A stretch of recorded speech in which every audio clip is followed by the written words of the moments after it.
আসসালামু আলাইকুম রহমতুল্লাহি ওবরকাতুহ।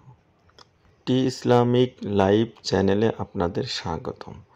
আজ আমরা একটি গুরুত্বপূর্ণ বিষয়ে আলোচনা করব, সেটি হচ্ছে যে বাস্তবতার নিরিখে স্মরণীয় বাণী 1। পুত্রকে চেনা যায় বিয়ের পরে।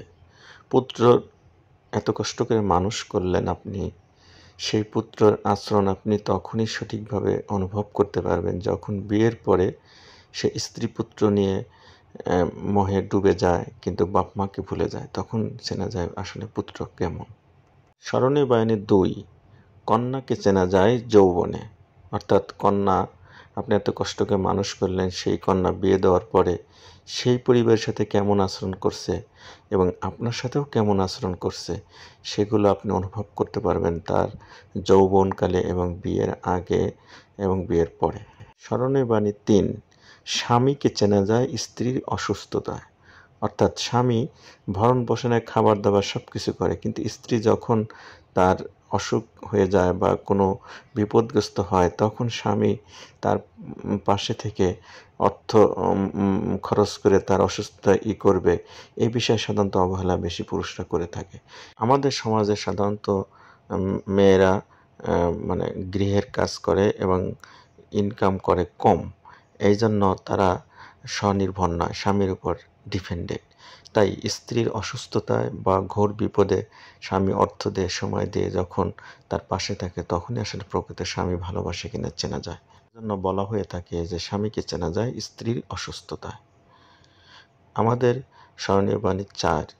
স্ত্রীকে এবার চেনা যায় স্বামীর দারিদ্রতায়। স্বামীর সংসারের ভরণ পোষণ করতে গিয়ে, অর্থের সামাল দিতে গিয়ে সে হিমশিম খেয়ে যায়। ফলে অনেক স্ত্রী স্বামীর সাথে কি করে, তার এই অভাবকালে খারাপ আচরণ করে, যা করা উচিত নয়। তাই স্বামীর এই দারিদ্রতা বা অভাবের সময়ে এবং তার বিপদের স্ত্রীকে সর্বপ্রথম বন্ধু বেশে থাকা উচিত এবং তাকে সাহস দেওয়া উচিত। প্রকৃত স্ত্রী হচ্ছে যে স্বামীকে তার সত্যিকারেরটা বোঝার পরে স্বামীর দারিদ্রতা তাকে সাহস দেয়, তার পাশে থাকে এবং তাকে জড়িয়ে ধরে আনন্দ নিয়ে তার জীবনটা তার সাথে অতিবাহিত করে এবং তাকে সাহস যোগায়।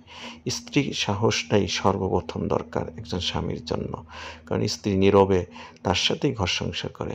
এই জন্য প্রকৃত স্ত্রীকে চেনা যাবে স্বামীর দারিদ্রতা বা বিপদের সময় তার পাশে থাকা নিয়ে। স্মরণীয় বাণী 5। বন্ধু চেনা যায় বিপদে। আমরা যখন বিপদ আপদে পড়ি তখন দেখবেন যে আমাদের অতি ঘনিষ্ঠ বন্ধু বান্ধব অধিকাংশই পলায়ন করে, অধিকাংশ নীরব হয়ে যায়, আপনার সাথে যোগাযোগ করবে না এবং আপনার বিপদ গেলে অনেকে আপনার বিরোধিতাও শুরু করে, গোপনে গোপনে মুনাফিকি শুরু করে। তাই আপনি প্রকৃত বন্ধু যদি চিনতে চান, বিপদের সময় যে আপনার পাশে থাকবে, কথা দিয়ে, সাহস দিয়ে, অর্থ দিয়ে পাশে থাকে, সে হচ্ছে আপনার প্রকৃত বন্ধু এবং সেই আপনার প্রকৃত ভালোবাসে। তাই বলা হয়ে থাকে যে বন্ধু চেনা যায় বিপদে দিনে। আমাদের ষষ্ঠ স্মরণীয় বাণী হচ্ছে ভাই চেনা যায় লড়াইয়ে।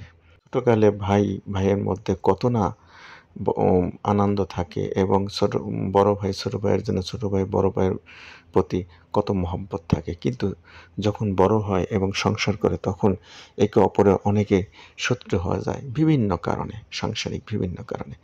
কিন্তু ভাই যখন বিপদে পড়ে তখন ভাই যদি পাশে থাকে এবং তার পাশে থেকে সাহস যোগায়, সেটাই হচ্ছে প্রকৃত ভাইয়ের পরিচয়।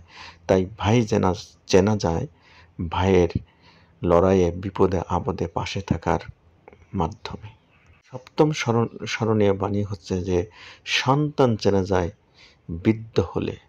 আপনি যখন বৃদ্ধ হবেন, যে সন্তান এত কষ্ট করে আপনি লালন পালন করছেন, যাদের জন্য আপনি জীবন ও যৌবন তাদের মায়া মহব্বতে বিলিয়ে দিয়ে হন্য হয়ে অর্থ গাড়ি বাড়ির দিকে ছুটে চলছেন, কিন্তু সেই সন্তানের জন্য এত কিছু করতেছেন, কিন্তু সেই সন্তান যখন আপনি বৃদ্ধ হবেন, ইনকাম করতে পারবেন না, তখন তার আচরণ থেকে আপনার সাথে কেমন আচরণ করে, আপনার সাথে কেমন ভরণ পোষণ করে, কেমনভাবে কথা বলে, এসব থেকেই আপনি প্রকৃত সন্তানের মহব্বত, পিতামাতার প্রতি ময়মুরুদ আপনি চিনতে পারবেন।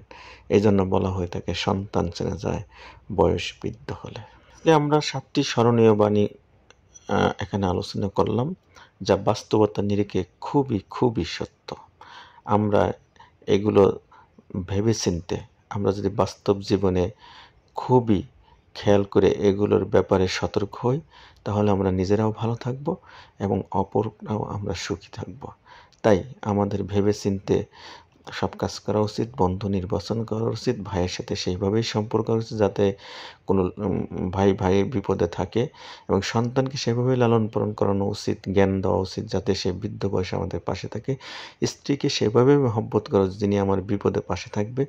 আবার স্বামীকেও স্ত্রীর ভালোবাসতে হবে এবং কন্যা পুত্রকে সেইভাবে জ্ঞান দিয়ে পালন করতে হবে যারা বিয়ের পরে এবং আগে আপনার সাথে যাতে ভালো ব্যবহার করে। আমাদের এই ভিডিওটি যদি আপনাদের ভালো লাগে তাহলে আমাদের সাথেই থাকুন, আমাদের চ্যানেলটি সাবস্ক্রাইব করুন। আল্লাহ হাফেজ, সকলে ভালো থাকবেন।